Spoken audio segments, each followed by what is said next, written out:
Halo teman-teman, kenalin ya, nama aku Naluri. Teman-teman tahu gak, makhluk hidup yang ada di bumi itu ada apa aja sih? Benar sekali, tidak hanya manusia, tumbuhan dan hewan merupakan makhluk hidup yang harus kita jaga sama-sama kelestariannya. Kehidupan tumbuhan dan hewan itu ada di darat dan juga di laut.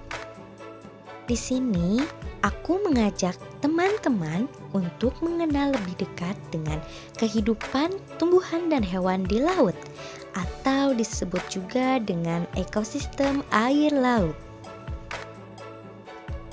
Yuk kita sama-sama kenali ekosistem air laut. Apa sih ekosistem air laut? Ekosistem air laut merupakan salah satu jenis ekosistem bumi yang dikenal juga dengan ekosistem bahari. Ekosistem air laut didominasi oleh perairan asin yang sangat luas dan merupakan ekosistem yang menjadi tempat tinggal hewan laut seperti hiu, ikan nemo, paus, kura-kura, terumbu karang yang sangat cantik, dan masih banyak lagi. Hewan laut disebut juga dengan istilah biota laut. Berikut ini adalah video tentang ekosistem air laut.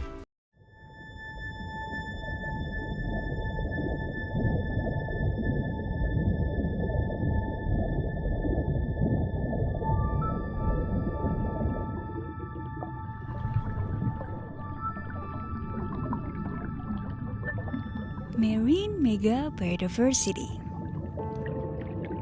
Lautan dengan keanekaragaman hayati terbesar di dunia.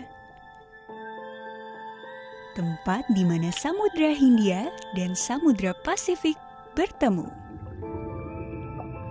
Lautan yang penuh dengan kehidupan, mulai dari yang kecil tak terlihat hingga yang berukuran raksasa.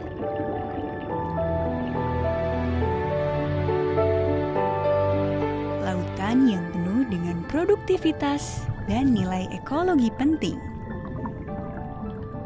Lautan Indonesia. Wah, sangat indah dan kaya ya ekosistem air laut di Indonesia. Banyak sekali biota laut yang membuat kita takjub akan keberagamannya. Sekarang kita lihat yuk hasil dan potensi laut Indonesia yang bisa kita manfaatkan.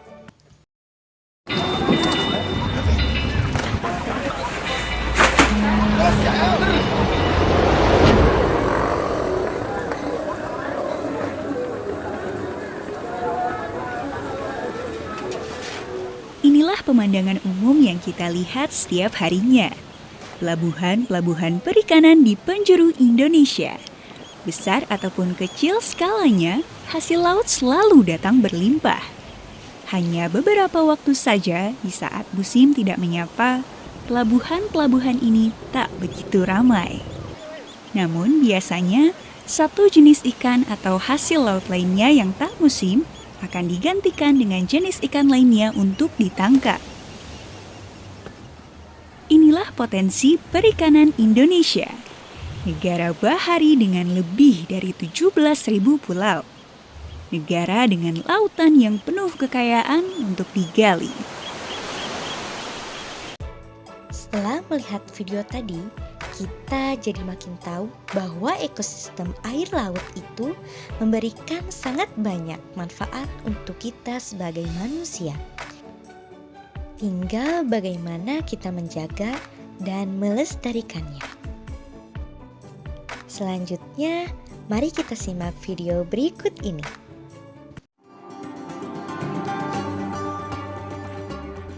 Jika lensa kamera ini merupakan sepasang mata ikan yang berlindung di sela-sela padang lamun, beginilah kondisinya kalau lamun tertutup sampah plastik. Di kedalaman 1-2 meter, sulit menemukan ikan yang sudi mampir ke sini. Ini sampah plastik yang mengambang di perairan dangkal terperangkap padang lamun. Bagaimana dengan yang sudah mengendap? Kebanyakan lamun mulai mati karena tertutup sampah plastik dan tidak mendapatkan sinar matahari. Beberapa ikan berpencar mencari lamun yang masih sehat. Tetapi jangan senang dulu. masih ada sampah yang tercecer. Di video tadi memperlihatkan kepada kita kondisi ekosistem air laut yang sudah tercemar oleh sampah di sebagian besar laut di Indonesia. Sampah plastik mengapung di pantai Tanjung Karang, Kabupaten Donggala, Sulawesi Tengah. Ikan seperti melihatnya sebagai makanan. Dahulu pantai ini bagai surga. Sampah-sampah ini terbawa aliran sungai mulai dari hulu. Miris sekali melihat laut Indonesia yang kaya akan keberagaman biota lautnya sudah tercemar dengan sampah. Disebutkan pada video tadi bahwa sampah-sampah yang menumpuk ke laut itu datang dari perairan sungai. Jadi kita tahu bahwa membuang sampah ke sungai adalah perbuatan yang sangat merugikan bagi makhluk hidup laut. Bagaimana cara agar ekosistem air laut terjaga dan lestari potensinya? Mari kita simak cara sederhana untuk kita menjaga dan melestarikannya. Langkah pertama yaitu kita galakan konsep 3R, yaitu reuse, recycle, dan reduce. Ini adalah contoh dari reuse, recycle, dan reduce. Yang kedua yaitu tidak membuang sampah sembarangan seperti pada foto berikut. Ini adalah kegiatan manusia yang menyebabkan sampah itu sampai ke laut. Jadi jangan ditiru ya teman-teman. Yang ketiga yaitu menangkap ikan tidak dengan cara yang ilegal. Bagaimana sih cara yang ilegal itu? Cara yang ilegal itu seperti menangkap ikan atau biota laut secara besar-besaran, meracun, dan membom dasar laut agar biota laut yang akan kita tangkap lebih mudah diambil. Itu cara yang tidak boleh ditiru ya teman-teman. Itulah cara sederhana untuk melestarikan potensi ekosistem air laut yang ada di Indonesia. Semoga video ini bermanfaat. Bye, sampai jumpa.